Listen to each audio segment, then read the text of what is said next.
E aí galera, tudo bem com vocês? Vamos aí a mais um giro de notícias sobre o Cruzeiro com questões importantes que têm movimentado o ambiente do nosso clube nas últimas horas. Meu nome é Emerson Araújo, esse é o canal 6x1 e desde o início eu peço para você deixar o like no vídeo, se inscrever no canal caso ainda não seja inscrito e usar os comentários para opinar sobre cada um dos assuntos. Vou começar com uma notícia que está em destaque no OneFootball, que é a respeito da paralisação das atividades no clube por causa da pandemia do corona. Na última segunda tinha parado a categoria de base e o time feminino, agora parou completamente. Os atletas do profissional do Cruzeiro estiveram na Toca da Raposa nessa manhã de quarta-feira, se reuniram com o Ricardo Drubski, novo diretor de futebol do clube, e também receberam orientações aí, tanto da parte de preparação física quanto do departamento médico. No caso dos médicos, foram orientações gerais sobre contenção ao corona, e no caso da preparação física, passaram ali um plano de treinamento para que os atletas possam manter a forma minimamente nesse período que ficaram sem treinamentos. Não há um prazo determinado para o clube retomar as atividades. O time de vôlei do Cruzeiro também paralisou, Então nesse momento a gente pode dizer que o Cruzeiro está totalmente parado, assim como está acontecendo com praticamente todos os clubes do futebol e clubes esportivos em geral. É uma recomendação das autoridades, o Cruzeiro está fazendo a parte dele e cedo ou tarde isso teria mesmo que acontecer. Todo mundo que puder ficar em quarentena, em isolamento, é importante, mesmo que não tenha manifestando aí nenhum dos sintomas. A gente sabe como é a realidade do nosso país, muito emprego informal, muita gente que acaba precisando sair de casa mesmo para buscar o sustento, o pão de cada dia, mas enfim, é uma coisa muito séria. Todo mundo que puder, evita mesmo, sair em público, evite contato de qualquer ordem, tente ficar em casa na medida do possível, porque a gente não vai passar por esse perrengue tratando isso como algo natural, porque é um caso de exceção, provavelmente os casos vão subir muito aí nas próximas semanas e é importante que todo mundo faça a sua parte. Essas e outras notícias sobre o mundo do esporte você encontra no OneFootball, que é o maior aplicativo sobre o futebol do planeta. Ele é totalmente gratuito, está disponível tanto para Android quanto para iOS e o link para você baixar está aqui na descrição desse vídeo. Se vocês estiverem ouvindo algum ruído diferente, eu peço que desconsiderem, é por causa da chuva que tá rolando, tá indo e voltando, mas preciso gravar o vídeo logo. E vamos falar um pouco sobre o treinador, Até o momento não há um anúncio oficial por parte do Cruzeiro, mas já tá tudo certo que realmente Anderson Moreira deverá ser o nosso novo treinador. O comandante de 48 anos se desligou do Ceará nessa noite de terça-feira, tá acertando últimos detalhes de rescisão contratual e o irônico é que ele virá de Fortaleza para Belo Horizonte de carro, para evitar aí aeroportos, aglomerações e possíveis contaminações também pelo Covid-19. Pelo Cruzeiro, Anderson Moreira foi treinador da base, e inclusive conquistou o Copa São Paulo de Futebol Júnior e também o Campeonato Brasileiro Sub-20, ambas as conquistas no ano de 2007. Até o momento não foram divulgados dados efetivos sobre o contrato dele, mas a tendência é que seja um contrato até o final desse ano, até dezembro de 2020, com uma cláusula para renovação automática para 2021 em caso de acesso para a Série A do Campeonato Brasileiro. Segundo reportagem do jornal O Tempo, pesou muito para esse acerto do Anderson Moreira a atuação do Pedro Lourenço, o dono do Supermercados BH, que é patrocinador do clube, e teria garantido ao treinador pagamento de salários em dia durante essa temporada e também a quitação da multa rescisória dele junto ao Ceará, que está na casa de R$200 mil.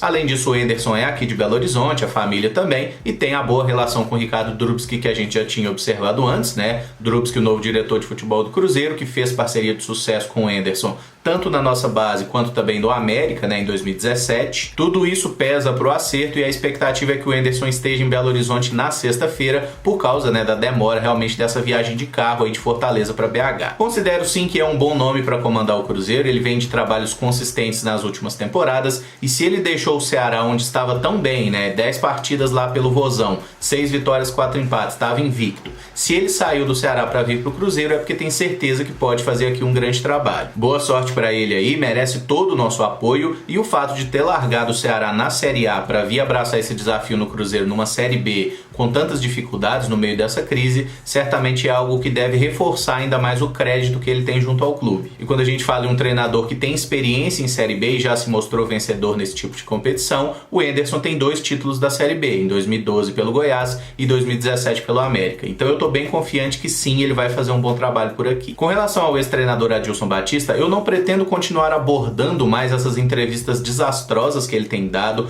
mostrando muito pouca maturidade para lidar com uma demissão, mas mas tem uma matéria lá no jornal Hoje em Dia que eu acho que é importante a gente repercutir, que foi aí uma lista com 6 contratações que o Adilson Batista pediu para o Cruzeiro. Desses nomes, 3 a gente já tinha conhecimento, já tinham vazado, eu até já falei sobre eles aqui no canal. O volante Guilherme Foguinho, do Criciúma, o meio-atacante Orlando Berrio, do Flamengo, e o meio-armador Felipe Bachola, do Ceará. Esses 3 já foram especulados anteriormente, não vieram para o Cruzeiro por motivos diversos. Mas outros 3 nomes são novidade e eu gostaria de abordar justamente a situação de cada um desses atletas para a gente pensar se esses caras poderiam ou não ter feito a diferença aqui para que o início do Adilson Batista não tivesse sido tão ruim. O primeiro deles é um atacante, tá? O Rivaldinho, jogador de 24 anos que atualmente defende o Vitorul Constanta da Romênia. Como o nome indica, né, o atleta é filho do Rivaldo, pentacampeão mundial e que passou pelo Cruzeiro em 2004, e o Rivaldinho passou por inúmeros clubes nos últimos anos, alguns da Romênia e da Bulgária inclusive. Na carreira profissional ele soma 148 jogos e 33 gols. Não é nenhuma média exuberante, né? É como se fosse um gol a cada 4 partidas e meia, mas certamente é melhor que o Robertson.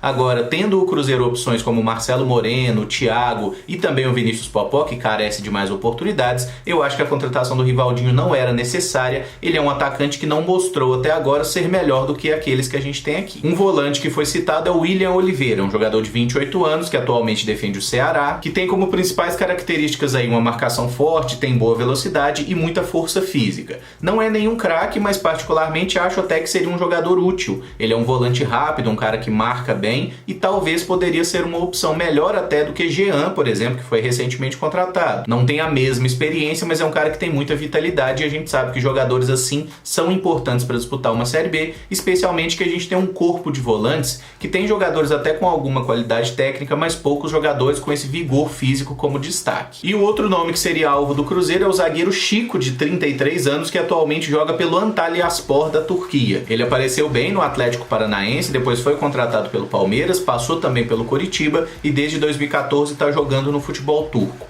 Particularmente, as lembranças que eu tenho dele era de um bom zagueiro. Ele é um cara canhoto, que tinha até alguma qualidade técnica, não é nenhum craque de bola, nenhum jogador acima da média, mas assim, tem mais de 5 anos que eu não vejo um jogo sequer desse cidadão, então é impossível eu falar muito sobre ele. Mas a gente deve ressaltar o fato que o Chico hoje não é titular do Antalyaspor, que é o 11º colocado no campeonato turco. Inclusive, quem joga nesse mesmo clube é o Charles, volante que passou pelo Cruzeiro, né? Em resumo, eu acho que esses 6 jogadores, nenhum deles chegaria ao Cruzeiro para mudar o nosso time de patamar. E eu realmente não acho que se esses caras tivessem vindo, o Cruzeiro estaria num nível superior e o trabalho do Adilson teria dado liga. Aí fica a critério do Drubski e do Anderson Moreira, que está chegando como novo técnico, né? Se algum desses jogadores vai ser levado a sério, se vão fazer proposta efetivamente, mas nesse momento era uma lista de autoria do Adilson Batista, certamente o Drubski tem conhecimento também, mas a gente não sabe se algum desses casos vai adiante. E eu preferia até que o Cruzeiro avaliasse melhor essas peças que a gente tem disponível hoje no plantel, que o treinador faça um trabalho, observe todos os jogadores.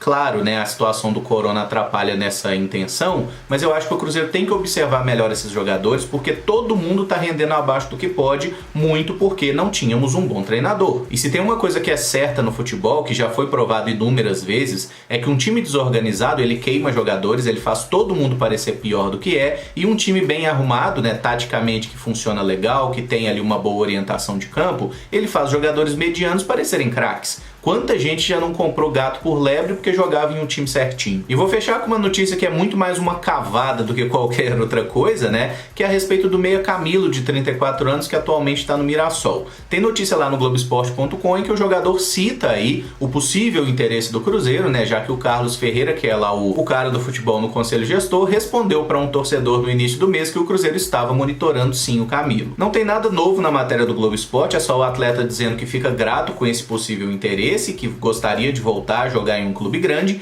e eu espero sim que o Camilo consiga voltar a jogar em um clube grande, desde que esse clube não seja o Cruzeiro. O fato dele ter 5 gols em 8 partidas no Mirassol esse ano, bacana, mas ele é um jogador que já teve passagem pelo Cruzeiro entre 2008 e 2010, e a única coisa que ele fez aqui no Cruzeiro, nas quase 30 partidas que disputou, foi fazer raiva na torcida mesmo. A última boa temporada do Camilo no futebol nacional foi em 2016 pelo Botafogo, depois disso ele passou sem sucesso pelo Internacional Internacional, onde era reserva, inclusive na disputa de Série B, foi para Chapecoense, foi muito mal por lá, né? Marcou apenas um gol. E, ironicamente, o único gol que ele marcou na última temporada foi contra o Cruzeiro, aquele gol irregular numa partida que a gente estava sob o comando do Abel, e acabou tendo um peso grande ali também para o nosso rebaixamento, né? Porque foram 2 pontos importantes que a gente perdeu ali. Mas foi só isso que aconteceu mesmo. O Camilo tinha uma primeira passagem pela Chapecoense muito boa, essa segunda foi um desastre, foi rebaixado a exemplo do que aconteceu com o nosso clube, e eu não acho que é o tipo de jogador que a gente precisa, até porque ele já teve sua chance no Cruzeiro e mostrou que não tem condição. Vou encerrar o vídeo por aqui. Se gostou, deixa o like, se inscreve no canal caso ainda não seja inscrito e usa aí os comentários para opinar sobre cada uma das pautas que a gente abordou. Muito obrigado por acompanhar, um abraço e até o próximo vídeo. Valeu!